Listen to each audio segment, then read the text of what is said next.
The stagecoach pulled into Coloma, California on a blistering August afternoon in 1851, and Eleanor Hayes knew her life was about to change in ways she had never anticipated when she first agreed to answer Warren Nichols' advertisement for a mail-order bride.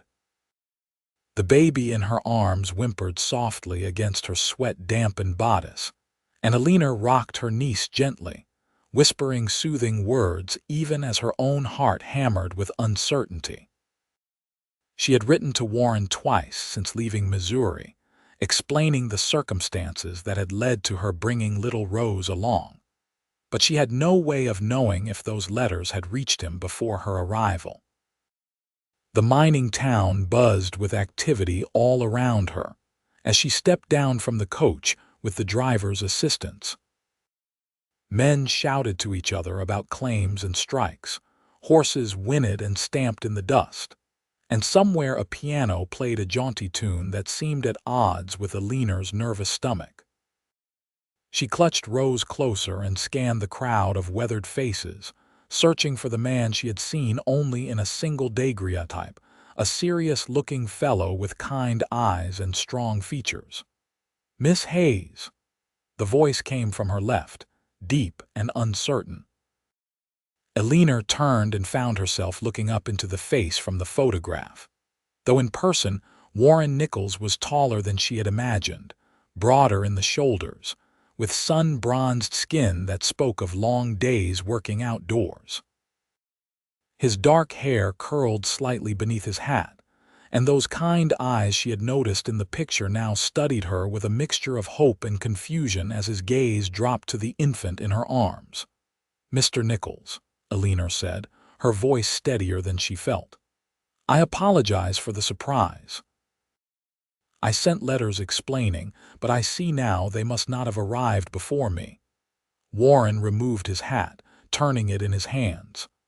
"I received your last letter 3 days ago, Miss Hayes, the one about your sister."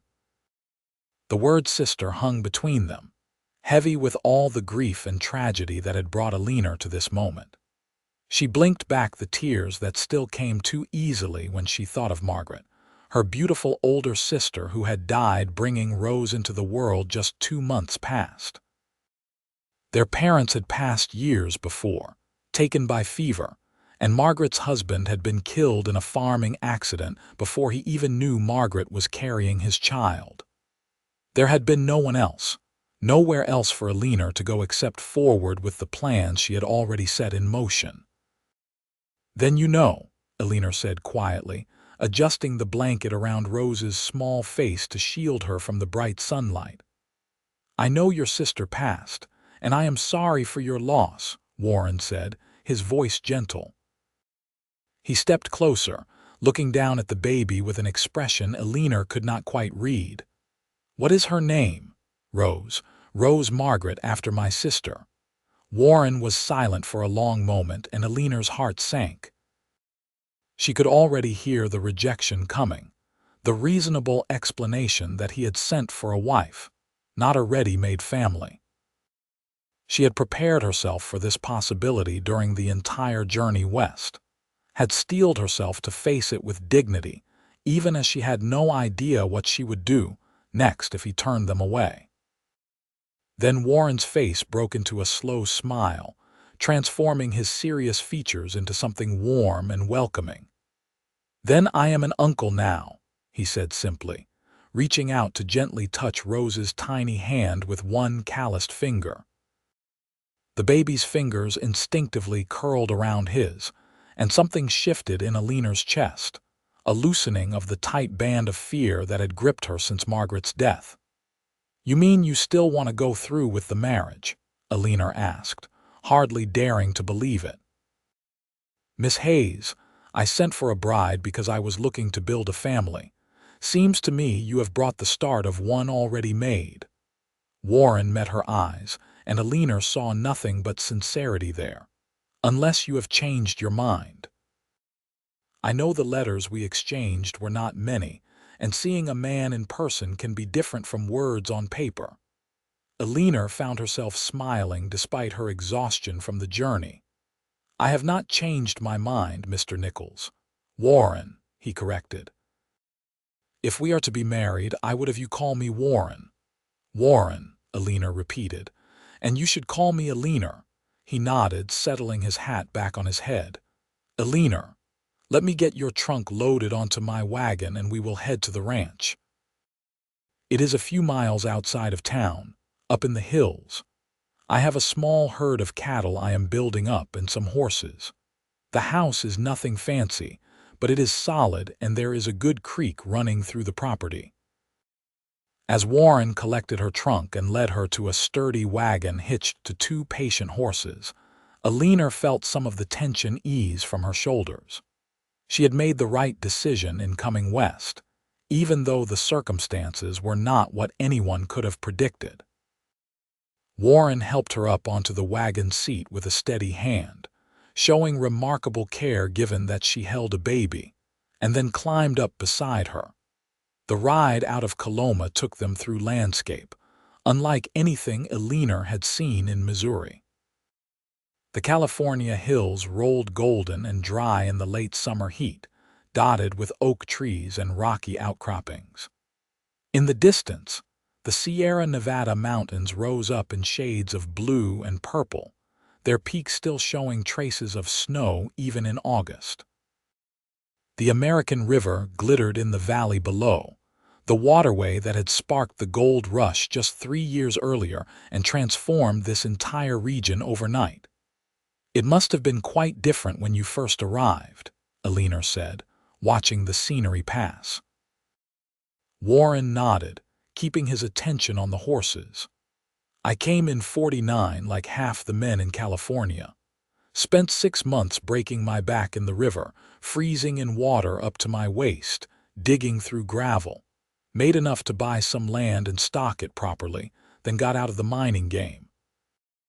The real money is in supplying the miners with beef and produce, not in scratching through streams hoping to strike it rich. That sounds very practical, Eleanor said. My father was a farmer back in Ohio. He taught me that land and livestock are more reliable than luck. Warren glanced at her, then at Rose, who was sleeping peacefully despite the jostling of the wagon.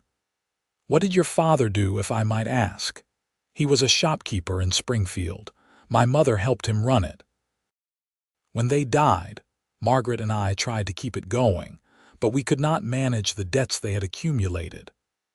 Eleanor stroked Rose's soft hair, remembering those difficult years. Margaret married Thomas, and he was a good man, a farmer. They had a small place, nothing grand, but they were happy. Then Thomas was killed when his horse spooked and the plow overturned on him. Margaret was so strong through it all, even when she discovered she was carrying his child. She was determined to keep the farm going to make a life for her baby. But something went wrong, Warren said quietly. The birth was difficult. There was bleeding the midwife could not stop. Eleanor's voice caught, but she pushed through the words. Margaret lived for 3 days after Rose was born, long enough to hold her, to name her, to make me promise I would take care of her daughter. I sold everything to pay the remaining debts and buy passage west. There was nothing left in Missouri for either of us. Warren was quiet for a time, the only sounds the creaking of the wagon and the steady clip-clop of the horses' hooves. Then he said, "You are a remarkable woman, Eleanor Hayes, to take on such a responsibility and to travel so far into unknown territory." "I love my niece as if she were my own," Eleanor said simply. "There was no other choice I could have made." "Still," Warren said, "it took courage." They rounded a bend in the road, and Warren pointed ahead to where a house and barn sat nestled in a small valley between hills. "There is home," he announced. "Nothing much to look at yet, but I have plans to expand as the herd grows." The house was a simple wooden structure, 2 stories with a wide front porch and a stone chimney rising from the center. The barn stood sturdy and well-maintained behind it, with a corral where several horses grazed peacefully. A vegetable garden had been planted to one side of the house. though it looked somewhat neglected in the late summer heat. Everything spoke of a man trying his best to carve out a life from rough land, doing all the work himself without a woman's touch to soften the edges. Warren helped Eleanor down from the wagon, again showing that careful attention to the fact that she carried precious cargo. Rose chose that moment to wake up and begin fussing, her small face scrunching up in preparation for a full cry. "She is hungry," Eleanor said apologetically. "The journey has disrupted her usual schedule." "Come inside," Warren said quickly, grabbing her trunk and leading the way to the house. "I will get you settled, and you can tend to her needs." The interior of the house was neat if sparse. The main room served as kitchen and sitting area combined, with a large stone fireplace, a sturdy table with 4 chairs, and a rocking chair positioned near the window. Warren led her up a narrow staircase to the second floor where 2 bedrooms sat across from each other, both small but clean. "I have been using this room," Warren said, indicating the one on the right. "I cleaned the other one this morning, changed the linens and everything. I thought you might want space for yourself until after the wedding, and we can figure out arrangements for the baby as well." Eleanor felt a rush of gratitude for his thoughtfulness. Many men would have expected her to share his bed immediately, legal marriage or not, especially given the isolated nature of the ranch. "Thank you, Warren. That is very considerate. There is a preacher in Coloma, Reverend Samuel Thompson. He could marry us tomorrow if you are agreeable, or we could wait longer if you need time to adjust and be certain." Warren set her trunk down in the room he had prepared, his movements slightly awkward, and Eleanor realized he was as nervous as she was about all of this. Rose's fussing escalated to a proper wail, and Eleanor bounced her gently. "Tomorrow would be fine," she said, raising her voice slightly to be heard over the crying. "I need to feed her now, if you will excuse me." Warren backed out of the room quickly, his face flushing. "Of course. I will be downstairs if you need anything. There is a basin and pitcher of fresh water on the dresser." After he left, Eleanor sat in the simple wooden chair by the window and began nursing Rose, who settled immediately once her needs were being met. Through the window, Eleanor could see Warren unhitching the horses from the wagon, his movements efficient and practiced. The western sun cast everything in golden light, and despite her exhaustion and grief and uncertainty about this enormous change in her life, Eleanor felt a small flutter of hope in her chest. Warren Nichols was not what she had expected, which was to say he was better. His letters had been brief and somewhat formal, laying out the practical aspects of what he could offer a wife, but revealing little of his personality. In person, he was gentle and considerate, and the way he had reacted to Rose with immediate acceptance rather than rejection made Eleanor think she might have found something rare in this rough country. A truly good man. Rose finished nursing and fell back asleep, her tiny face peaceful. Eleanor laid her carefully in the center of the bed, surrounded by pillows to keep her from rolling. Though at 2 months old, she was not yet mobile enough to be in much danger. Then Eleanor took a few moments to wash her face and hands in the basin Warren had mentioned, trying to remove some of the dust and grime of travel. When she came back downstairs, she found Warren had started a fire in the stove and was slicing salt pork into a pan. "I am not much of a cook," he admitted when he saw her. "Mostly I get by on beans, bacon, and whatever vegetables I can convince to grow in that garden out there. I was hoping a wife might improve the food situation considerably." Eleanor smiled, moving to stand beside him at the stove. "I am a decent cook. My mother taught me well, though I confess the baby takes up much of my time and energy right now." "We will figure it out together," Warren said. "I can handle most of the outdoor work and the cattle, and I will help with whatever you need inside." I am not above washing dishes or tending to a baby." They worked side by side preparing a simple supper of fried salt pork, beans, and hard biscuits from Warren's limited stores. It was not fancy, but it was filling, and they ate at the kitchen table as the sun set outside, turning the California sky shades of orange and pink that seemed impossible in their intensity. "Tell me about your plans for the ranch," Eleanor said, wanting to know more about the life she was joining. Warren's face lit up as he talked about his dreams of expanding the herd, of breeding better horses, of possibly bringing in some sheep as well, though he knew cattle ranchers and sheep herders did not always get along. He spoke of the challenges of water in this dry country, of dealing with mountain lions and the occasional bear, of the delicate balance between ranching and mining interests in the region. "The gold will not last forever," Warren said, "but people will always need to eat.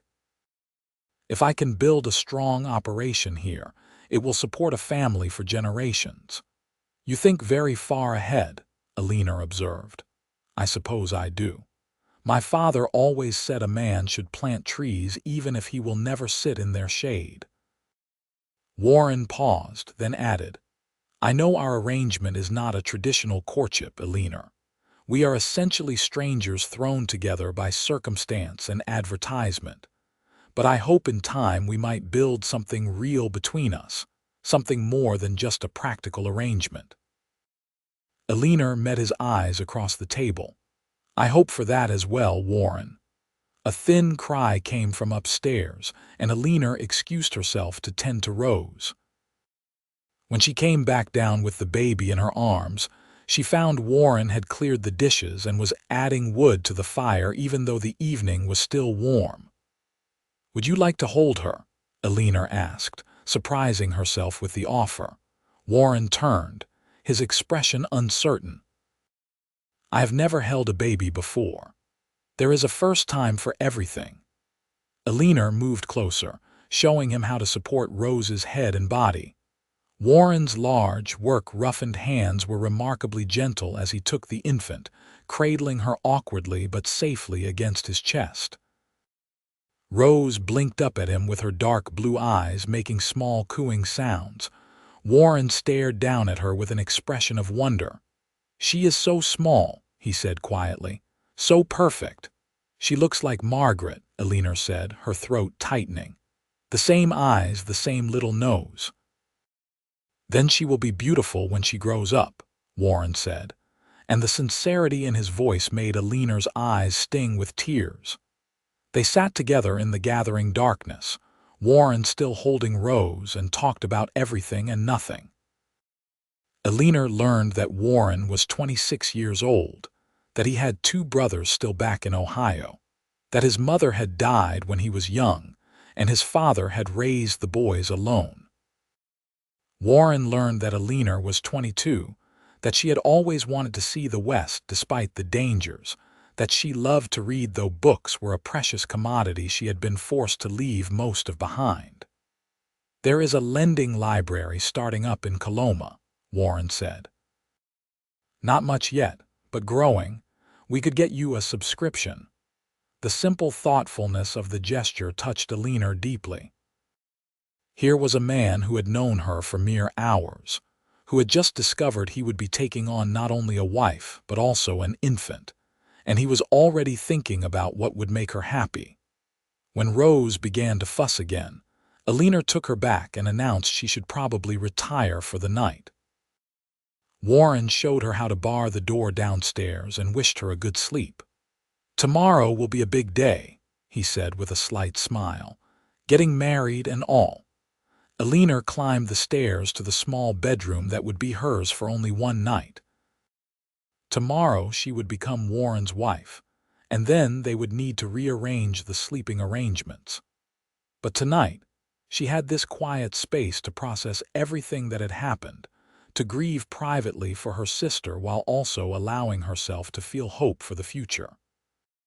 She changed into her nightgown and settled Rose in a makeshift bed.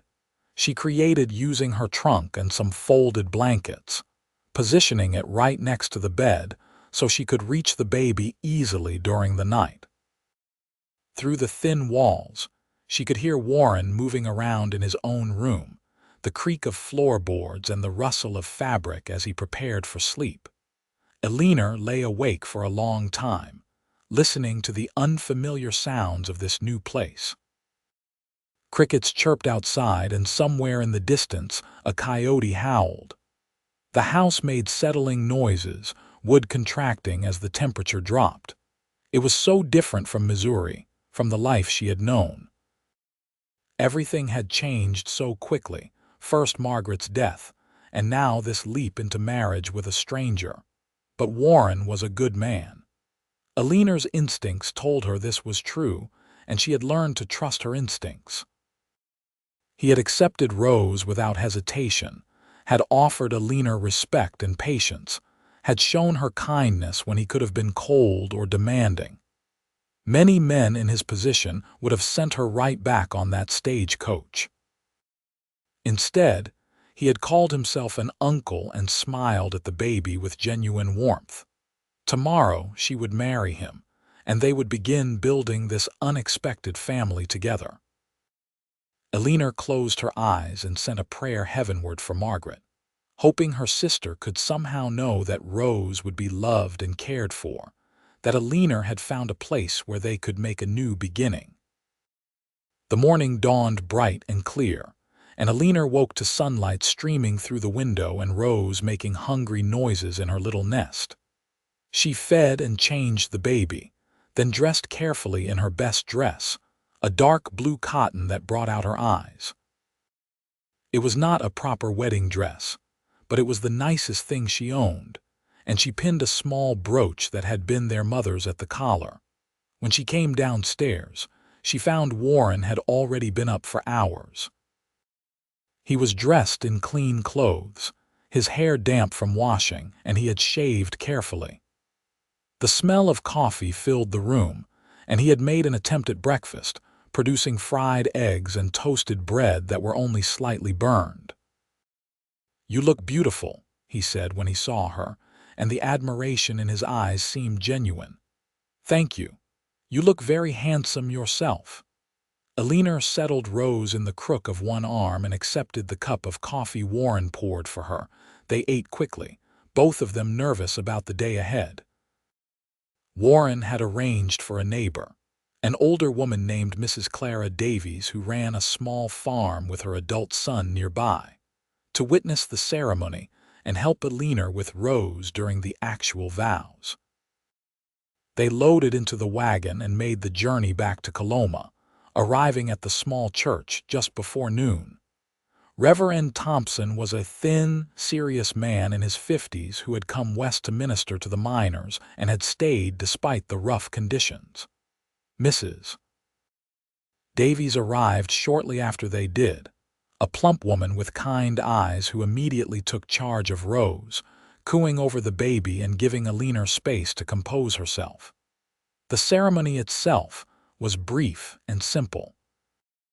Eleanor and Warren stood before the Reverend in the small church that smelled of wood smoke and candle wax, and repeated the traditional vows.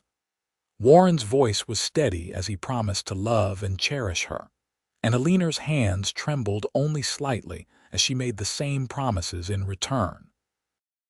When the Reverend pronounced them man and wife, Warren leaned down to kiss her gently, just a brief brush of lips that nevertheless sent a flutter through Eleanor's stomach. They signed the marriage certificate, Mrs. Davies and the Reverend serving as witnesses, and just like that, Eleanor Hayes became Eleanor Nichols.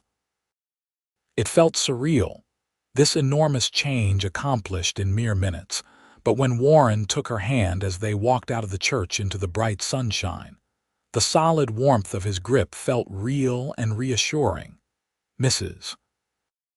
Davies invited them to her farm for a wedding lunch, and they spent a pleasant hour eating chicken and dumplings, while the older woman peppered Eleanor with questions about Missouri and her journey west, and offered advice about managing a ranch household. Her son, a quiet man named Peter who was about Warren's age, talked cattle prices and water rights with Warren while Eleanor tried to absorb all the information being shared. When they finally headed back to the ranch in the late afternoon, Eleanor felt exhausted but oddly content. Warren drove the wagon with one hand and held hers with the other, his thumb occasionally brushing across her knuckles in a gesture that felt both intimate and comforting. "Are you all right?" he asked as they neared home. "I know this has all happened very fast." "I am all right," Eleanor said, and realized she meant it. Nervous, perhaps, but all right. Warren helped her down from the wagon and carried Rose inside while Eleanor gathered the basket of food Mrs. Davies had sent home with them. Inside the house, Warren cleared his throat awkwardly. "I moved my things to the other bedroom," he said. "I thought we could share the larger room and set up a corner for Rose with her cradle and such." "You have a cradle?" Eleanor asked, surprised. "I built one this week after I got your letter about your sister. It is rough work, but sturdy." Warren led her upstairs to what was now their bedroom, and Eleanor saw he had indeed moved his clothes and personal items into the other room. The larger space now held the bed made up with fresh linens, the dresser, and in the corner, a simple but well-made wooden cradle, clearly constructed with care. Eleanor felt tears prick her eyes at this evidence of Warren's preparation and acceptance. "You made this for Rose." "I figured she would need somewhere to sleep," Warren said, ducking his head almost shyly. "Like I said, the workmanship is not fancy, but it should serve well enough."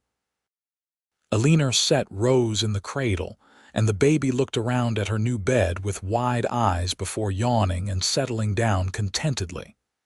"It is perfect, Warren. Thank you." They stood together looking down at the baby, and Eleanor was acutely aware of Warren's presence beside her, of the fact that they were now alone together as husband and wife. Her heart began to beat faster, and she felt heat rise to her cheeks. Warren seemed to sense her nervousness.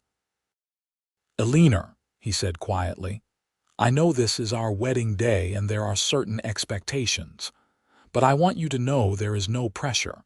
We can take our time with things, get to know each other properly."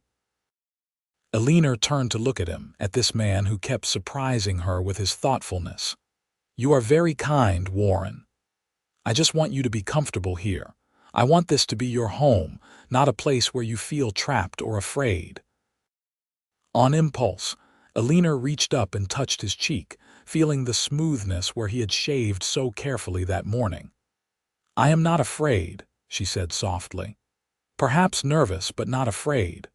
Warren covered her hand with his own, turning his head slightly to press a kiss to her palm. The gesture sent warmth flooding through Eleanor, and when he leaned down to kiss her properly, she rose on her toes to meet him. This kiss was longer than the brief one in the church, deeper, and Eleanor felt something unfurl inside her, a response to the gentle passion in Warren's touch. His arms came around her, careful but firm, and she let herself lean into his strength. When they finally broke apart, both breathing a bit harder, Warren rested his forehead against hers. "I am the luckiest man in California," he murmured. They spent the evening in each other's company, talking and learning more about one another. Warren showed Eleanor around the ranch properly, introducing her to the horses and the small cattle herd that grazed in the hills.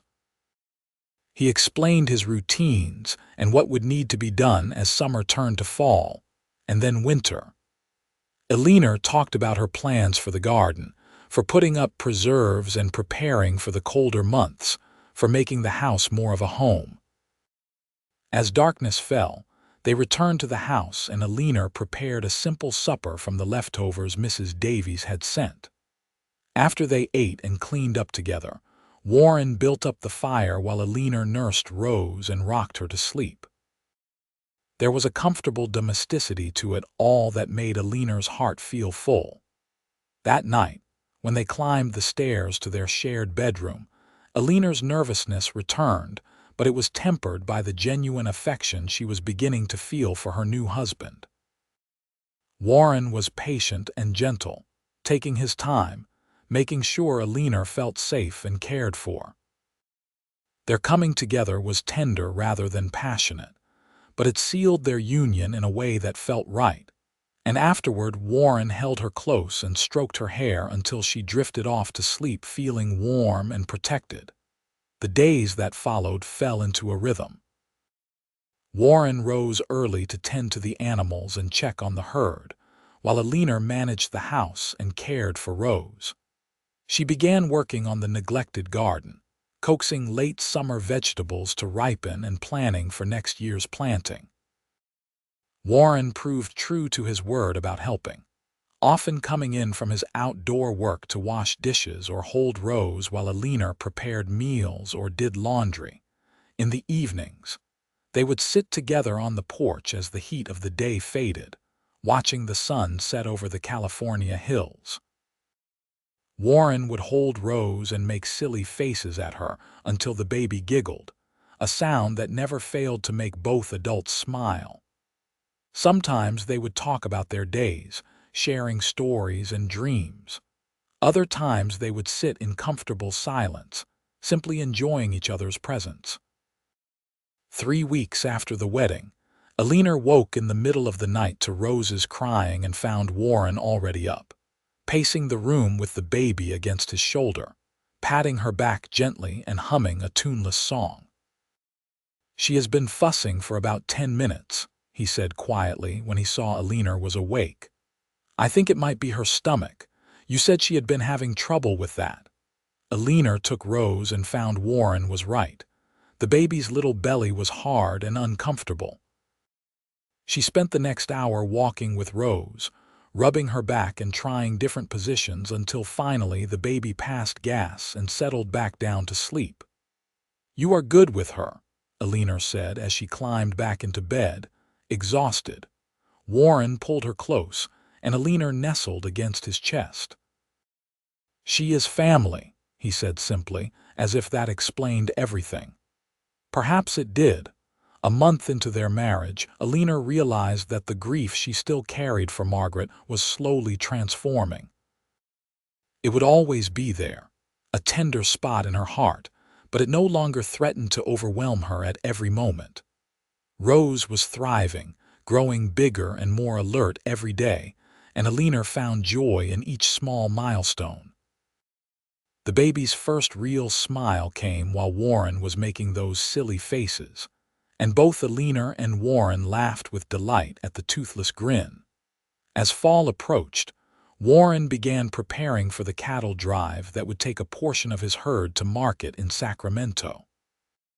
He was reluctant to leave Eleanor alone on the ranch, but they needed the income from the sale. "Mrs. Davies said she could stay with you while I am gone," Warren suggested one evening as they discussed the upcoming trip. "It would only be for 5 or 6 days, but I would feel better knowing you had company." "I am sure Rose and I would be fine on our own," Eleanor said, though privately she appreciated Warren's concern. "Please, Eleanor, for my peace of mind." Eleanor agreed, and when Warren left on a crisp October morning with Peter Davies and 3 other men to drive the cattle to market, Mrs. Davies arrived with a bag of her belongings and a determined expression. "Men," she said with affection as Warren kissed Eleanor goodbye for the 3rd time. "They worry too much. We will be just fine, will we not, dear?" Warren finally mounted his horse, but he kept looking back at Eleanor and Rose standing on the porch until they were out of sight. Eleanor felt a pang at his departure, surprised by how much she already missed him. In just 2 months, this man had become essential to her life in a way she had not expected. Mrs. Davies proved to be excellent company. She was full of stories about the early days of the gold rush, about the wild characters who had passed through, and the challenges of carving out a life in this rough territory. She showed Eleanor better techniques for making bread in the temperamental oven and shared her recipe for preserving vegetables. In the evenings, she would hold Rose and sing old songs while Eleanor worked on mending or preparing food for the next day. "You have a good man in Warren Nichols," Mrs. Davies said on the third day of his absence. "My Peter says Warren is one of the most honest ranchers in the region, fair in his dealings and smart about his business." "I feel very fortunate," Eleanor admitted. "When I left Missouri, I had no idea what to expect. Warren could have been cruel or cold, or turned me away when he saw I had brought Rose. Instead, he has been nothing but kind." "That is because he is a good man who wanted a real marriage, not just a housekeeper," Mrs. Davies said. "Some of these mail-order situations, they do not work out so well, but I can see the way Warren looks at you and the way you look at him. There is real feeling growing there." Eleanor felt her cheeks warm. It was true. What had started as a practical arrangement was definitely becoming something more. She thought about Warren constantly while he was gone, wondered what he was doing, hoped he was safe. She missed his presence in their bed at night, the solid warmth of him beside her. She missed his smile and his gentle hands and the way he would touch her cheek before kissing her each morning. Warren returned on the 6th day, dusty and tired but grinning broadly. "We got a good price," he announced, swinging Eleanor up in a hug that made her squeal. "Better than I had hoped. We can buy proper windows for the house now, maybe some fruit trees for the spring, and still put money aside." After Mrs. Davies left with her son's thanks and a basket of apples from their orchard, Warren and Eleanor spent the evening catching up. Warren held Rose and told Eleanor about the journey, about the other ranchers they had encountered, and the state of the Sacramento market. Eleanor told him about the time with Mrs. Davies and showed him the pantry now stocked with preserved vegetables and the better bread she had learned to make. That night, their reunion was more passionate than before, the days apart having made them both realize how much they had come to mean to each other. Afterward, Warren held Eleanor close and said, "I missed you. The whole time I was gone, I kept thinking about getting back to you and Rose." "We missed you too," Eleanor whispered. "The house felt empty without you." "This is home now," Warren said. "Not just the building, but you make this place home." As autumn deepened, the ranch prepared for winter. Warren and Peter Davies helped each other with various tasks, building a better chicken coop at the Nichols Ranch and repairing fence line at the Davies farm. Eleanor joined Mrs. Davies for a major preserving effort, putting up jams and pickles and salted meat to see both families through the cold months ahead. Rose grew and changed, becoming more interactive and alert. She would track Warren with her eyes when he moved across a room, and she had begun to laugh out loud at his antics. Eleanor sometimes caught Warren having full conversations with the baby, telling her about the cattle and the horses and his plans for the ranch, as if she could understand every word. Winter came gently to the California foothills that year. There was rain, but not the heavy snows that could make life difficult. Warren spent more time indoors, working on tack repair and planning for the spring calving season. Eleanor worked on sewing projects, making new clothes for Rose, who was rapidly outgrowing her tiny garments, and piecing together a quilt from scraps. On Christmas Day, they made the trip to Coloma for services at the small church. The town had a festive air despite the drizzling rain, with many miners taking the day off to celebrate. After services, Reverend Thompson invited several families, including the Nichols and the Davies, to a community dinner in the church hall. Eleanor sat with Rose on her lap, Warren beside her with his arm draped casually across the back of her chair, and felt a deep sense of belonging. These people, this place, this life they were building together. It was more than she had ever hoped for when she answered that mail-order bride advertisement. That night, after they returned home and put a sleeping Rose in her cradle, Warren presented Eleanor with a small wrapped package. "I am not much for gift buying," he said, looking slightly embarrassed, "but I saw this in Coloma and thought of you." Eleanor unwrapped the package to find a beautiful leather-bound book, a collection of poetry by various authors. Her eyes filled with tears. "Warren, this must have cost a fortune. You said you loved to read but had to leave your books behind. I wanted you to have something." He touched her cheek, wiping away a tear with his thumb. "You have given me so much, Eleanor. A home, a family, a reason to work hard and plan for the future. A book seems a small thing in comparison." "It is not small to me," Eleanor said, clutching the precious volume. "Thank you. I love it." She had a gift for him, too. A new shirt she had sewn from fabric she had carefully saved money to buy, dyed a deep blue that matched his eyes. Warren held it up with genuine pleasure, immediately pulling off his old shirt to try on the new one. It fit perfectly, and he kissed Eleanor soundly in thanks. They made love that night with a passion and tenderness that had grown over their months together, and Eleanor thought about how strange and wonderful life could be. A year ago, she could never have imagined this future.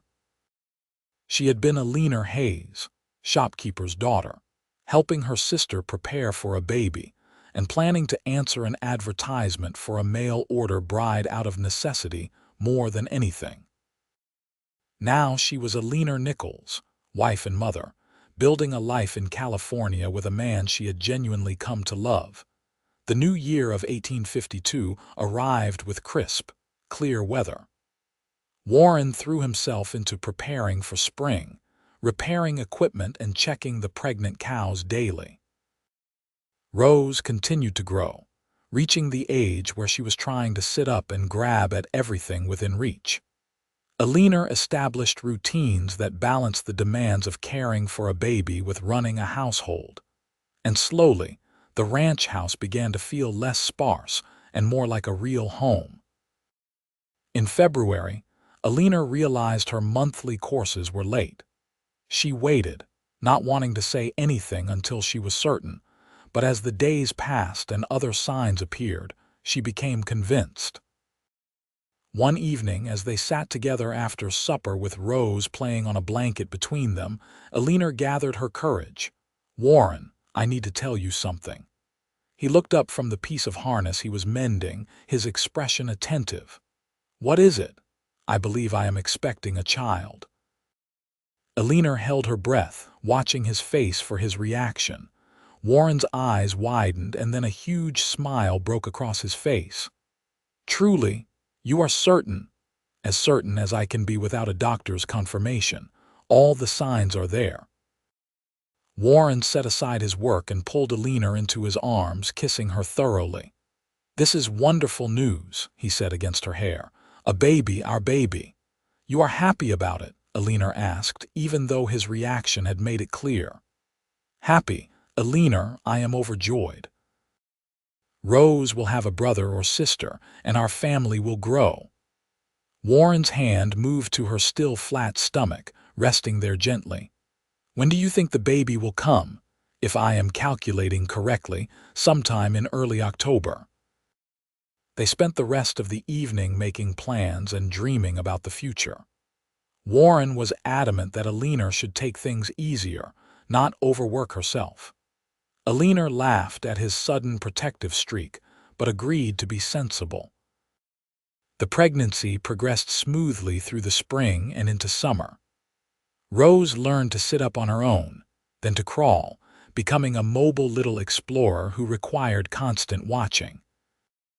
Warren built a sturdy play yard where Rose could be safe while Eleanor worked, and he continued to be endlessly patient with the baby, never seeming to mind the demands of having a young child in the house. As Eleanor's belly grew, Warren became even more attentive. He took over more of the heavy household tasks without being asked, insisted Eleanor rest in the afternoons, and rubbed her back when it ached from carrying the extra weight. His tenderness made Eleanor fall even more deeply in love with him. In June, They made the trip to Coloma so a doctor who had recently set up practice there could examine Eleanor. Dr. Williams pronounced her healthy and the baby developing well, and estimated her due date as early to mid-October, confirming Eleanor's own calculations. "Your wife is in excellent condition," Dr. Williams told Warren. "Just make sure she gets proper rest and nutrition, and there is no reason this birth should not go smoothly." Warren practically hovered over Eleanor for the next week after that visit, until she finally had to sit him down and remind him that pregnancy was a natural condition, not an illness. "I am fine, Warren. The baby is fine. You do not need to treat me like I might break." "I just want everything to go well," Warren said, his worry evident. "After what happened to your sister, I cannot help but worry." Eleanor took his hands in hers. "Margaret's situation was complicated by many factors.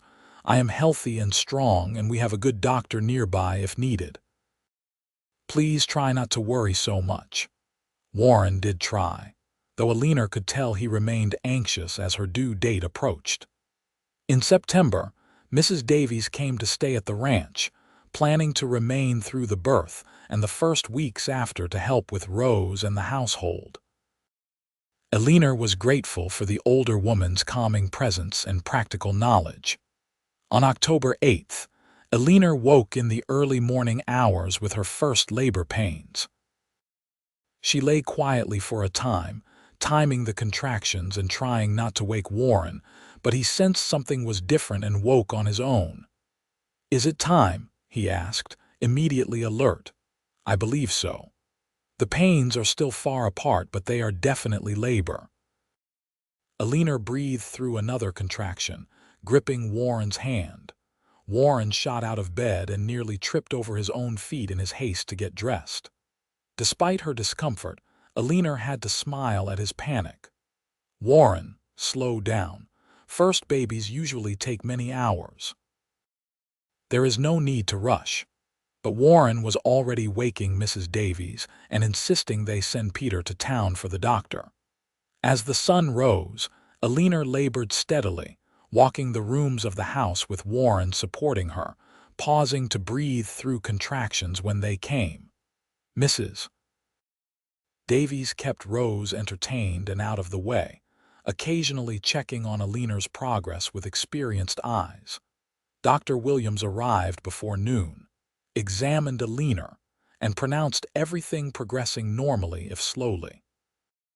"First babies take their time," he said, echoing what Eleanor herself had told Warren. "Likely be evening before this little one makes an appearance." The prediction proved accurate. As afternoon faded to evening and then to night, Eleanor's labor intensified. Warren stayed by her side through all of it, letting her grip his hands hard enough to leave marks, wiping her face with cool cloths, murmuring encouragement even when Eleanor snapped at him in frustration. Finally, as the clock neared midnight, Eleanor felt the overwhelming urge to push. Mrs. Davies and Dr. Williams guided her through it while Warren supported her from behind, and after what felt like an eternity but was actually only about 30 minutes, a baby's cry filled the room. "You have a son," Dr. Williams announced, holding up the squalling infant. "A healthy baby boy." Warren's arms tightened around Eleanor, and she felt wetness on her shoulder where his face pressed against her. She was laughing and crying at the same time, exhausted and exhilarated. Mrs. Davies quickly cleaned the baby and wrapped him in a soft blanket before placing him in Eleanor's arms. The baby had a cap of dark hair, and when he finally opened his eyes, they were the deep blue of all newborns but shaped exactly like Warren's. His little face was red and scrunched up, and Eleanor thought he was the most beautiful thing she had ever seen after Rose. "Hello, little one," she whispered. "Welcome to the world." Warren reached out with one finger to touch the baby's tiny hand, and just like Rose had done all those months ago, his son gripped it tightly. "He is perfect," Warren said, his voice rough with emotion. "Eleanor, you are amazing. He is perfect. What should we name him? Eleanor asked, looking up at her husband. They had discussed names throughout the pregnancy but never quite settled on anything. Now, holding their son, Warren said, "What about Thomas? After Rose's father, it seems right somehow to honor him." Eleanor felt tears slip down her cheeks. "Thomas Warren Nichols. I think that is perfect." Dr. Williams finished tending to Eleanor and pronounced both mother and baby healthy. Mrs. Davies shooed him and Warren out of the room so Eleanor could rest, though Warren looked reluctant to leave. Once Eleanor was cleaned up and settled in fresh linens with baby Thomas nursing contentedly, Mrs. Davies allowed Warren back in. He climbed carefully into bed beside Eleanor, looking down at their son with wonder. "I cannot believe we made him," he said quietly. "This little person. He is ours." "He is ours," Eleanor agreed. "We are a family, Warren. You, me, Rose, and now Thomas." "We are," Warren said, pressing a kiss to Eleanor's temple. "My family. I love you, Eleanor. I should have said it before now, but I love you." Eleanor's heart felt so full she thought it might burst. "I love you too, Warren. So very much." Rose woke early the next morning and was brought in to meet her baby brother. At nearly a year old, she was a sturdy toddler with Margaret's dark curls and bright, curious eyes. She stared at the baby with fascination, reaching out to gently pat his head when Eleanor showed her how. "Baby," Rose said, one of her handful of words. "Yes, this is your brother Thomas," Eleanor told her. "You are going to be the best big sister." The weeks following Thomas's birth were exhausting but joyful. Eleanor had forgotten how demanding a newborn could be, even though it had been less than a year since Rose was that small. But Warren was there every step of the way, taking Thomas when Eleanor needed to rest, walking the floor with him when he cried at night, even learning to change diapers with only minimal complaining. Mrs. Davies stayed for 2 weeks before returning to her own home, satisfied that Eleanor had recovered well and had everything under control. "You have a good setup here," she told Eleanor on the day she left. "Those children are lucky to have you both." As winter set in again, the Nichols household adapted to being a family of 4. Rose was endlessly fascinated by her baby brother, always wanting to help with him and occasionally getting jealous when he took too much of Eleanor's attention.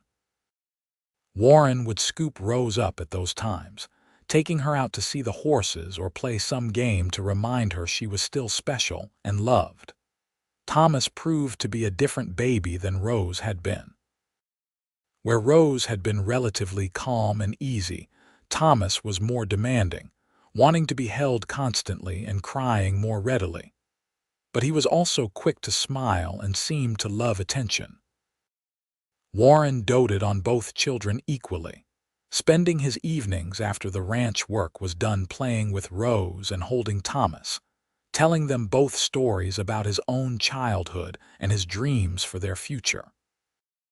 One evening in December, as they sat by the fire with Rose playing at their feet and Thomas sleeping in Warren's arms, Eleanor looked around at this life they had built and felt overwhelming gratitude. Just over a year ago, she had arrived in Coloma frightened and uncertain, carrying her orphaned niece and hoping for acceptance from a stranger. Now she had a home, a husband she loved deeply, and a growing family. "What are you thinking about?" Warren asked, noticing her expression. "About how much has changed," Eleanor said.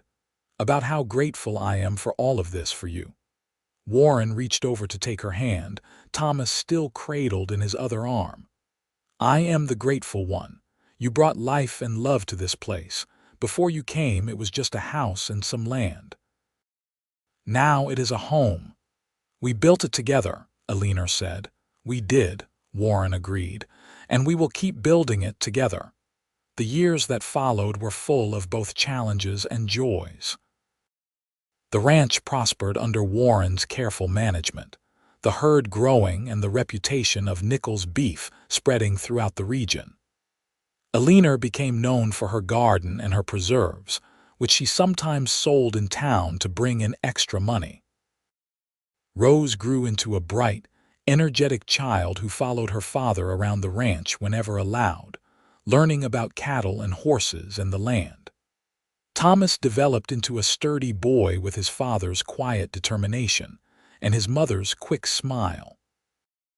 In the spring of 1854, Eleanor discovered she was pregnant again. This time the news was met with easy joy from everyone. Rose, now almost 3, was excited about another baby, and Thomas at 18 months was too young to understand but seemed to sense the happiness around him. This pregnancy was harder on Eleanor than the first had been. She was older now, 25, and chasing after 2 young children while pregnant proved exhausting. Warren hired a young woman from town, Mary Sullivan, to come help with the household several days a week, giving Eleanor time to rest. The baby, another boy they named William John Nichols, arrived in November of 1854 after a mercifully quick labor. He was a smaller baby than Thomas had been, but just as healthy, with a cap of light brown hair that matched Eleanor's and Warren's gray eyes. 3 children, Warren marveled, holding William while Rose and Thomas crowded close to see their new brother. "We have 3 children, Eleanor." "We do," Eleanor said, tired but content. "Our family is growing." "It is perfect," Warren said, and the love in his eyes as he looked at her and their children made Eleanor's heart swell. As the children grew, the house felt increasingly crowded. In 1856, Warren hired builders to add 2 more bedrooms and expand the kitchen. The work took most of the summer, but when it was done, the house was significantly larger and more comfortable. Rose got her own room, which she was very proud of, while the 2 boys shared the other new room. Eleanor kept expecting another pregnancy after William, but months turned into years and it did not happen. She was not disappointed, having her hands more than full with 3 children and the demands of the ranch. Rose started lessons with Eleanor, learning to read and do figures. Thomas was still too young for formal schooling, but he absorbed everything around him, already showing the same practical intelligence his father possessed. The gold rush had slowed considerably by the late 1850s, though Coloma still served as a trading center for the remaining miners and the growing ranching community. The Nichols Ranch was now one of the most successful in the area, and Warren had become a respected voice in local affairs. He served on the committee that worked to bring better roads to the region and helped negotiate water rights between ranchers and farmers. In 1858, Rose turned 7 years old. She was a beautiful child who reminded Eleanor so much of Margaret that it sometimes hurt to look at her. She had her mother's dark curls and those striking blue eyes, along with a determined personality that was all her own. Warren loved her with all the devotion of a true father, and Rose called him Papa without any memory or knowledge that he was not actually her biological parent. Thomas at 6 was quieter than his sister, more observant, with a particular gift for working with the horses. Warren started teaching him to ride properly, and the boy took to it naturally. William at 4 was the most rambunctious of the 3, always getting into mischief and making everyone laugh with his antics. One spring evening in 1859, after the children were all asleep, Eleanor and Warren sat together on the porch as they had done so many times over the years. The California night was cool and clear, stars scattered across the black sky like diamonds. "You ever think about that day you arrived?" Warren asked, his arm around Eleanor's shoulders. "Often," Eleanor admitted. "I was so frightened, so uncertain about what would happen. I thought you were the bravest woman I had ever met, stepping off that stagecoach with a baby in your arms and hope in your eyes despite everything you had been through." Eleanor leaned into her husband's warmth. You said you were an uncle now. I fell a little bit in love with you in that moment, though I did not realize it at the time. I knew I wanted to try to make this work, to build something real with you. I did not expect to fall as deeply in love as I did." Warren turned to kiss her, a long, sweet kiss that still made Eleanor's heart race even after 8 years of marriage. "I love you, Warren Nichols," Eleanor said when they finally broke apart. "You have given me everything I could have hoped for and more." "We gave it to each other," Warren corrected. "This life, this family, we built it together." In 1860, Rose turned 9 and started attending the new school that had been established in Coloma. She would ride into town each morning with Warren when he went to conduct business, spending the day in the one-room schoolhouse with about 15 other children of various ages, then ride home with him in the afternoon. She loved school and proved to be an excellent student, particularly enjoying reading and history. Thomas and William still had lessons at home with Eleanor, though Thomas occasionally went to school with Rose when he could be spared from ranch duties. Warren had begun truly teaching Thomas the ranching business, and the 8-year-old boy took his responsibilities seriously. The nation's troubles with slavery and states' rights seemed far away in California, though news filtered west through newspapers and travelers.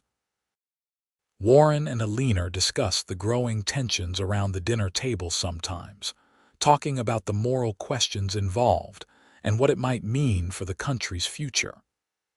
When war finally broke out in 1861, California remained with the Union, though it was far from the main theaters of combat. The war years were difficult despite California's distance from the fighting. Prices rose for many goods, and there was constant worry about friends and relatives back east who might be affected. Warren and Eleanor made sure the children understood the gravity of what was happening to their nation, using it as a teaching moment about justice and equality, and the importance of standing up for what was right. In 1863, Rose turned 12 and began to transform from a child into a young woman. She was tall for her age, graceful and beautiful, with her mother Margaret's features and her own fierce intelligence. She talked about becoming a teacher someday, about traveling and seeing more of the world beyond Coloma. Thomas at 11 was his father's shadow, spending every moment he could working alongside Warren. He had developed into a skilled horseman and showed real talent for managing cattle. Warren was clearly grooming him to eventually take over the ranch, and Thomas seemed happy with that destiny. William at 9 was still the family's jokester, always coming up with schemes and adventures that usually resulted in muddy clothes and laughing children. He had Warren's charm and Eleanor's quick wit, a combination that served him well in getting out of trouble when his mischief inevitably caught up with him. Eleanor at 34 sometimes could not believe this was her life. She would watch her 3 children playing in the yard, would see Warren working with Thomas or laughing at one of William's stories, would feel Rose's arms around her in a spontaneous hug, and would be overwhelmed with gratitude. She had never forgotten Margaret, still kept the memories of her sister alive by telling Rose stories about her birth mother. But the sharp edge of grief had long since softened into bittersweet remembrance.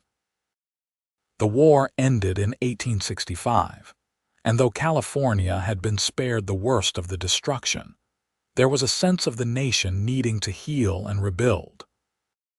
Warren and Eleanor talked about what the post-war world might look like, about the possibilities for the freed slaves and the challenges of Reconstruction. Rose, at 14, announced she wanted to attend the new teaching college in Sacramento after she finished her basic schooling. Warren was initially reluctant to have his daughter so far away, but Eleanor convinced him that Rose needed the opportunity to pursue her dreams.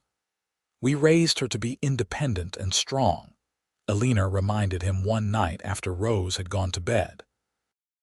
We cannot hold her back now just because we want to keep her close. Warren sighed but admitted Eleanor was right. She is so much like you, he said. Determined and brave and so sure of what she wants. In 1866, Thomas at 14 was officially made Warren's partner in managing the ranch. Father and son worked side by side every day, and Warren began teaching Thomas not just the practical work, but also the business aspects, how to negotiate prices and manage accounts. Thomas soaked it all up, proving to have both the physical stamina and the mental acumen for ranching. William at 12 was still trying to figure out what he wanted to do with his life. He helped around the ranch, but without Thomas's passion for it. He was more interested in books and learning, showing an aptitude for mathematics that impressed even Rose's teachers when they tested him. In the spring of 1868, Rose graduated from the Coloma school at the top of her class and prepared to head to Sacramento for the teaching college. Eleanor helped her daughter pack, fighting back tears at the thought of Rose leaving home. "I will be back for visits," Rose assured her, hugging Eleanor tightly. "And after I get my certificate, I might even come back to teach in Coloma." "You should go wherever your dreams take you," Eleanor said. "Do not limit yourself because of us." The day Rose left for Sacramento, the whole family made the trip to see her off on the stage. Warren looked stoic, but Eleanor could see the emotion in his eyes as he hugged his daughter goodbye. Thomas and William both hugged their sister, making her promise to write often. As the stage pulled away with Rose waving from the window, Warren pulled Eleanor close. "Our little girl is all grown up," he said quietly. "She is," Eleanor agreed, wiping at her eyes. "When did that happen?" "Too fast," Warren said. "Much too fast." With Rose away at school, the house felt quieter. Thomas was gone most days working alongside Warren, and William split his time between helping where needed and his studies. Eleanor found herself with more time than she had had in years, and she used it to expand her garden and to begin teaching some of the younger children in the area who lived too far from Coloma to attend school regularly. Rose's letters arrived weekly, full of enthusiasm for her studies and stories about life in the city. She was thriving at the college, making friends and impressing her professors. Eleanor read the letters aloud at dinner, and everyone would laugh at Rose's descriptions of her various adventures and the characters she encountered. In 1869, the Transcontinental Railroad was completed, linking California to the rest of the nation in a way that had never before been possible. Warren and Eleanor took the train to Sacramento with Thomas and William to see Rose and to experience this marvel of modern engineering. The trip that would have taken days by wagon took mere hours by train, and the boys were fascinated by the technology. Rose at 18 was more beautiful than ever and clearly in her element at the teaching college. She showed her family around Sacramento, introduced them to her friends, and talked enthusiastically about her plans to finish her certificate and begin teaching. Eleanor noticed several young men watching Rose with obvious admiration and felt a pang at how quickly her niece had grown into a woman. After they returned home, Warren was thoughtful for several days. Finally, one evening he said to Eleanor, "She is going to find someone eventually, you know. Rose, some young man is going to sweep her off her feet, and we are going to have to let her go all over again." "I know," Eleanor said, "but not yet. Let us enjoy having her young and ours for a little while longer." Thomas at 17 was becoming a man himself, tall and strong like his father with the same quiet competence. He started courting a girl from town, Sarah Mitchell, whose father owned the general store. Warren and Eleanor liked Sarah, who was sweet and practical and seemed to genuinely care for Thomas. William at 15 was growing like a weed, all gangly arms and legs, his voice cracking unpredictably. He had decided he wanted to study law, a revelation that surprised everyone, but that Eleanor supported wholeheartedly. "We will find a way to send you to university when the time comes," she promised him.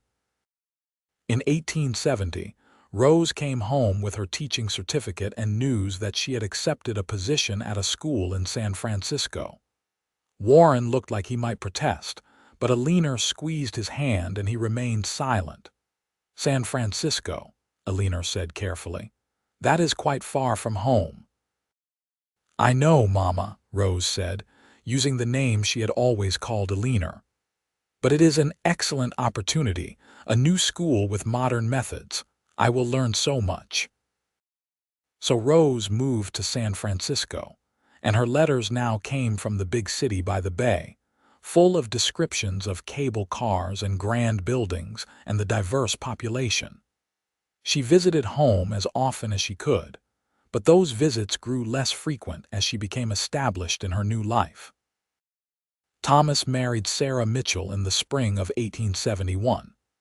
It was a beautiful wedding in the Coloma church, with half the town in attendance. Eleanor cried throughout the ceremony, tears of joy for her son's happiness mixed with bittersweet awareness that another child was beginning his own separate life. Warren remained stoic until Thomas and Sarah were pronounced husband and wife, and then Eleanor saw him wipe suspiciously at his eyes. Warren gave Thomas and Sarah a section of the ranch land to build their own house on, keeping them close while allowing them independence. The young couple built a small but well-made home about a mile from the main ranch house and settled into married life. Sarah proved to be a wonderful addition to the family, hardworking and kind, fitting seamlessly into the ranch routines. In 1872, Rose's letters became less frequent, and when they did arrive, they mentioned repeatedly a young lawyer named David Chen whom she had met through her school. David's parents had immigrated from China during the gold rush and established a successful import business in San Francisco. He had been educated at Harvard and had returned to California to practice law. "She is in love," Eleanor said after reading one particularly effusive letter. "You can tell from the way she writes about him." Warren looked troubled. "A Chinese man, how will people treat them?" Eleanor understood his concern. Despite California's diversity, there was still significant prejudice against Chinese immigrants and their descendants. But she also knew Rose well enough to know that her niece would not let prejudice stop her from following her heart. "Rose is strong enough to handle whatever comes," Eleanor said firmly, "and if she loves him, we will support her." Warren sighed but nodded. "You are right, of course. I just worry about her." "You have been worrying about her since the day we met," Eleanor said with a smile. "That is what good fathers do." In the fall of 1872, Rose came home with David Chen to introduce him to the family. Eleanor liked him immediately. He was intelligent and courteous, clearly devoted to Rose, and willing to face the challenge of their intercultural relationship with courage and determination. Warren was more reserved at first, but by the end of the visit, even he had to admit that David was a good man who would treat Rose well. Rose and David married in San Francisco in early 1873, a small ceremony that the entire Nichols family traveled to attend. Eleanor cried watching Rose exchange vows, thinking about Margaret and wishing her sister could have lived to see her daughter become this remarkable woman. William left for university in the fall of 1873, heading east to study law. At 18, he was ready to take on the world, brimming with ideas and ambitions. Warren struggled with having another child leave home, but Eleanor reminded him that this was what they had worked for, to raise children who could pursue their own dreams. With all three older children launched into their own lives, Eleanor and Warren found themselves alone together in a way they had not been since the early days of their marriage. Thomas and Sarah were nearby but building their own life, and the main house felt very empty. "Just us again," Warren said one evening as they sat on the porch, the ritual they had maintained throughout their marriage. "Just us," Eleanor agreed, leaning against him. "How did we get so old?" Warren laughed. "You are not old. You are as beautiful as the day you stepped off that stagecoach." "Liar," Eleanor said fondly. "I am 44 years old with gray in my hair and lines on my face. And I am 48 with gray in my hair and calluses on my hands and a creaking back," Warren replied. "But we are here together, and that is all that matters." In 1874, Sarah gave birth to a daughter, making Warren and Eleanor grandparents for the first time. They named the baby Margaret Eleanor, honoring both Rose's birth mother and Thomas's adoptive mother. Warren was completely smitten with his granddaughter, spending hours holding her and making silly faces, just as he had done with his own children. Rose and David welcomed a son in 1875, naming him Warren David Chen, and though they lived in San Francisco, they made the trip to Coloma so the baby could meet his grandfather. Warren held his grandson with wonder, marveling at the tiny life that carried his name. William came home from university for summers, full of stories about his studies and his plans to practice law in California once he graduated. He had grown into a handsome young man, serious about his studies, but still capable of the humor that had always defined him. The years continued to pass, bringing changes large and small. Thomas and Sarah had 2 more children, a son and another daughter. Rose and David had 2 more as well, building their life in San Francisco despite the prejudices they sometimes faced. William graduated from law school and opened a practice in Sacramento, quickly developing a reputation for brilliance and integrity. In 1880, Eleanor and Warren celebrated their 29th wedding anniversary. They were in their 50s now, showing the wear of decades of hard work but still healthy and strong. The ranch was prosperous, their children all settled and happy, and their grandchildren numerous and thriving. "You remember what you said to me that first day?" Eleanor asked as they sat together on the porch, the same spot where they had shared so many conversations over the years. "I said a lot of things that first day," Warren replied with a smile. "You said, 'Then I am an uncle now,' when you saw that I had brought Rose with me." Eleanor took Warren's hand, lacing their fingers together. "You accepted us both without hesitation, and you gave us a home and a family." Warren brought her hand to his lips, kissing it gently. "You gave me everything, Eleanor. Love, children, a reason to build something that would last.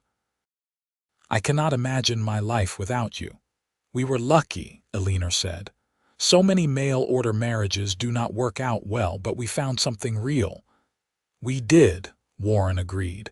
"We found love." They sat in comfortable silence as the sun set over the California hills, painting the sky in shades of gold and pink and purple. In the distance, they could see the lights coming on in Thomas and Sarah's house, could hear the faint sound of children's laughter on the evening breeze. "Do you have any regrets?" Warren asked. Eleanor thought about it carefully. "I regret that Margaret did not live to see Rose grow up, to see the woman she became. I regret that our parents never knew any of our children. But about my life with you, no regrets at all." "Not even about coming west to marry a stranger?" Warren pressed. "Especially not about that," Eleanor said firmly. "That stranger became the love of my life and the best father our children could have asked for. How could I regret that?" Warren pulled Eleanor closer, and she rested her head on his shoulder, feeling the same sense of peace and belonging she had felt for nearly 3 decades. The Wild West had changed significantly since 1851 when she first arrived. The gold rush was long over, the rough mining camps transformed into proper towns, the lawless frontier slowly giving way to civilization. But some things remained constant. The beauty of the California landscape, the strength required to build a life here, and the love between a man and a woman who had taken a chance on each other. In 1881, Eleanor and Warren celebrated their 30th wedding anniversary with a large party at the ranch. All three of their children came with their families, filling the house with noise and laughter and love. Rose and David brought their 3 children from San Francisco. Thomas and Sarah and their 3 were there, of course, living just down the road. William came from Sacramento with his new wife, a lovely young woman named Catherine, whom he had married just 6 months earlier. Eleanor looked around at the gathering and felt overwhelmed with gratitude. 14 people in total, all because she had answered an advertisement for a mail-order bride 30 years ago, all because Warren Nichols had looked at a baby in her arms and declared himself an uncle. "What are you thinking about, Mama?" Rose asked, coming to stand beside Eleanor on the porch where she had stepped out for a moment of quiet. "About how much I love all of you," Eleanor said, putting her arm around her niece's waist. Rose at 30 was still beautiful, with a few threads of gray in her dark hair and laugh lines around her eyes. "About how grateful I am for this life." "We are the grateful ones," Rose said. "You and Papa gave us everything. You showed us what real love looks like, what family means." "Your mother would be so proud of you," Eleanor said, tears pricking her eyes. "My sister would have loved the woman you became." "I wish I could have known her," Rose said wistfully. "But I had you, and that was more than enough. You were my mother in every way that mattered." They hugged tightly, and then Warren called from inside that it was time to cut the anniversary cake, and they went back in to rejoin the celebration. The years continued their steady march. Warren and Eleanor grew older but stayed active, still managing the ranch with Thomas's increasing help. They became great-grandparents as their grandchildren grew up and began having families of their own. The ranch remained in the family, passed down through the generations, a legacy of the life Warren and Eleanor had built together. In the spring of 1890, Warren fell ill with pneumonia. Eleanor nursed him through it, rarely leaving his bedside, and he recovered but was noticeably weaker afterward. He was 65 years old and had worked hard his entire life. Eleanor encouraged him to slow down, to let Thomas handle more of the ranch operations, and Warren reluctantly agreed. They spent that summer and fall enjoying the slower pace, taking rides together around the property, visiting with grandchildren and great-grandchildren, simply being together. On warm evenings, they still sat on the porch as they had done for nearly 40 years, holding hands and watching the sun set over the hills they had made their home. One October evening, as they sat together with a blanket across their laps against the autumn chill, Warren said, "I have been thinking about the end, Eleanor." "Do not talk like that," Eleanor protested, even though at 61 herself, she knew such conversations were necessary. "We have to face it eventually," Warren said gently.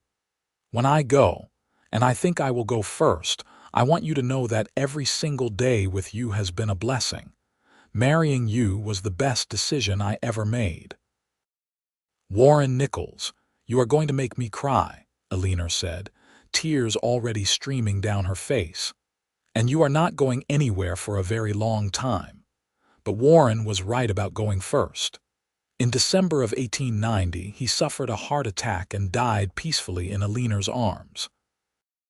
He was 65 years old, and he left behind a wife, 3 children, 9 grandchildren, and 6 great-grandchildren who all loved him deeply. Eleanor was devastated by the loss. After nearly 40 years of marriage, she felt as though part of herself had been torn away. Rose came to stay with her for several weeks, helping Eleanor manage her grief and begin to figure out how to move forward. Thomas and Sarah insisted Eleanor move in with them, but she refused, wanting to stay in the house where she and Warren had built their life together. The months after Warren's death were difficult, but Eleanor discovered she was stronger than she thought. She had survived losing her parents and her sister, had survived the journey west into unknown territory, had survived childbirth and the challenges of raising children in a rough land. She would survive this too, even though it hurt more than anything else ever had. She found comfort in her children and grandchildren, in the stories they told about Warren, and the ways they kept his memory alive. She found comfort in the ranch itself, in the land Warren had worked so hard to build into something lasting. And she found comfort in the memories of their life together, of nearly 40 years of love and partnership and family. Eleanor lived for another 12 years after Warren's death. She saw William become a respected judge, watched Rose's children grow up and have families of their own, delighted in Thomas and Sarah's continued partnership in managing the ranch. She held more great-grandchildren and even met a few great-great-grandchildren before the end. On a warm summer evening in 1902, Eleanor sat on the porch of the ranch house, now 73 years old and feeling every one of those years. Rose was visiting from San Francisco, and they had spent the day looking through old photographs and reminiscing about the past. "I think I am ready," Eleanor said quietly as they watched the sunset together. "Ready for what, Mama?" Rose asked, though Eleanor thought she probably knew, to rest, to be with Warren again. Eleanor smiled at Rose's worried expression. "I've had a wonderful life, longer than I ever expected. I have seen you all grown and happy, have held more grandchildren than I can count, have built something lasting. I am tired, my dear girl, and I miss your papa." "We are not ready to let you go," Rose said, tears in her eyes. "You do not have to let me go. I will always be with you, just as Warren is, just as your mother Margaret is. We live on in all of you, in the children and grandchildren, in the stories and memories." Eleanor took Rose's hand. "I love you so much, all of you. You have been my greatest joy." Eleanor died peacefully in her sleep 3 days later, surrounded by family. She was buried beside Warren on a hill overlooking the ranch, under the shade of an oak tree they had planted together decades earlier. The headstone read, "Eleanor Nichols, beloved wife, mother, and grandmother." Below that, at Rose's insistence, they added, "She came west with hope and built a legacy of love. The ranch remained in the family for generations, and the story of Eleanor and Warren became family legend. How Eleanor had arrived on a stagecoach with her sister's baby, frightened and uncertain. How Warren had looked at little Rose and declared himself an uncle without hesitation. How they had built a life together from that uncertain beginning, creating a family and a legacy that lasted far beyond their lifetimes.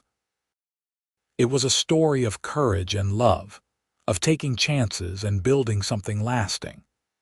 It was a story of the Wild West, of hard work and determination, and the kind of partnership that transforms two individuals into something greater together.